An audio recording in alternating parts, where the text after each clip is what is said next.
Hi, I'm Jamie, I'm 18. I used to live in the city, but now I live in the country with my Aunt Becky. You see, it all started about a year ago. I had been getting into trouble with girls, the law, in school, and so forth, so Mom and Dad sent me to my aunt's house in the country. That way I didn't have much to get into. Well, I hate it here. My aunt makes me use my manners all the time and she is totally bug about everything. So I decided to get even one night. I woke up at 2 and went to the kitchen. There I got a bowl of warm water.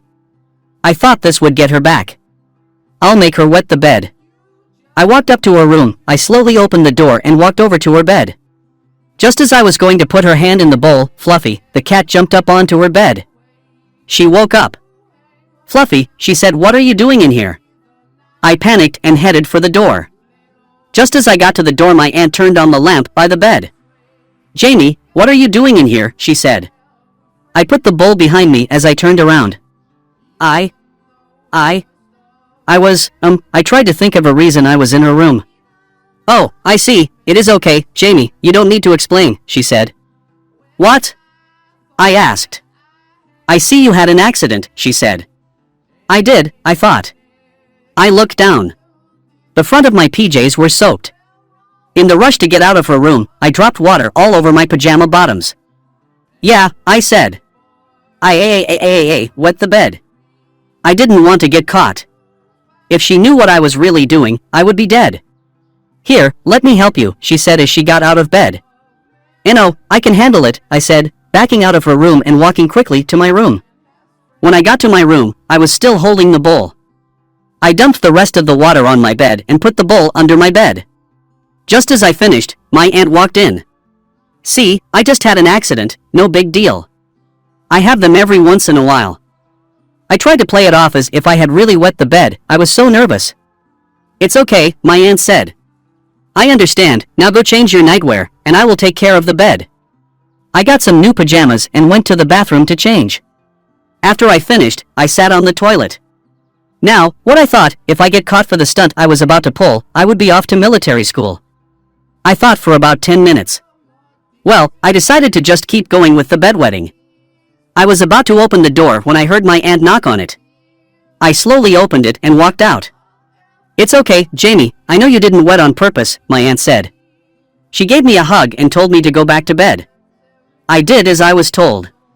I went into my room and closed the door. I turned off the lights and went to the bed. Man, I thought I pulled it off. I started to get into my bed when I felt something funny under me. What the dash, I said. There was a disposable diaper on my bed. Just as I was going to take it off, my aunt walked in. Oh, I'm sorry, I thought you would need this, Jamie, she said. She picked it up and checked it. Clean, she said. Put your PJs back on, and I'll diaper you up. And oh, I yelled, I can do it myself. Jamie, I know you can, but I am going to diaper you until you can stay dry for a week, understand? No. Well, it is this or military school. Okay, I said. She had me lie down, and she pulled out a disposable diaper. She placed it under me and powdered me. She pulled it up between my legs and taped it up snug. I got up and stood there. My aunt picked up a plastic pant and shook it out. I stepped into it, then she pulled it up. After that, she picked up a pair of rubber pants and shook them out. I stepped into those, too. The plastic and rubber pants kept everything snug. There, Jamie, now you stay in this diaper, until I come to check you in the morning. She walked to the door, turned out the light and closed the door. I got into my bed and pulled up the covers. I laid there for about an hour. It felt funny laying in a diaper. Finally, I fell asleep. The next morning, I woke up to the sound of my aunt knocking on my bedroom door. Jamie, time to get up, she called out. I groaned and slowly got out of bed. Oh my god, I wet my freaking diaper. The weight and bulkiness of the diaper reminded me of the situation I was in. I opened the door, and my aunt greeted me with a warm smile. Good morning, sleepyhead, she said. Let's check if you're dry. I nervously followed her into the bathroom, where she had set up a changing station. She laid out a fresh disposable diaper, wipes, and powder. Alright, Jamie, let's see, she said, pulling down the waistband of my pajama bottoms. To my surprise, the diaper was wet. Hoping that maybe this was all just a one-time thing. Looks like you had little bit of accident, my aunt said. That's okay, we clean you up. Now, let's get you cleaned up and ready for the day. She gently removed the diaper and cleaned me up with wipes, making sure I was fresh and comfortable before putting on a new disposable diaper. The routine became a daily occurrence, with my aunt diligently checking me each morning and changing my diaper as needed.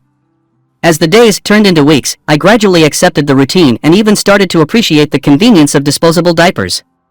They were easy to put on, and I didn't have to worry about leaks or odors. Plus, my aunt was supportive and understanding throughout the entire process, making me feel less embarrassed about the situation. However, there were moments when I longed for the freedom of not wearing diapers. I missed the feeling of regular underwear and the independence it represented. But every time I expressed my desire to stop wearing diapers, my aunt would gently remind me of the agreement we had made to help me overcome my bedwetting. Weeks turned into months, and I began to notice some progress. There were nights when I woke up dry, and slowly the frequency of bedwetting decreased. My aunt praised my efforts and encouraged me to keep going. One day, after several months of consistent dry nights, my aunt approached me with a smile on her face. "Jamie, I think it's time we give underwear another chance," she said. I couldn't believe it. The thought of wearing regular underwear again filled me with excitement and a sense of accomplishment. I eagerly agreed, and together we celebrated this milestone. From that point on, I no longer needed the diapers. I had successfully overcome my bedwetting, thanks to my aunt's support, patience, and the temporary use of disposable diapers. Looking back, I realized that my time wearing diapers had taught me empathy and understanding. I had gained a deeper appreciation for my aunt's care and the lengths she went to help me through a challenging phase in my life. And so, the chapter of disposable diapers closed, leaving behind valuable lessons and a newfound strength within me. Regenerate response, the end.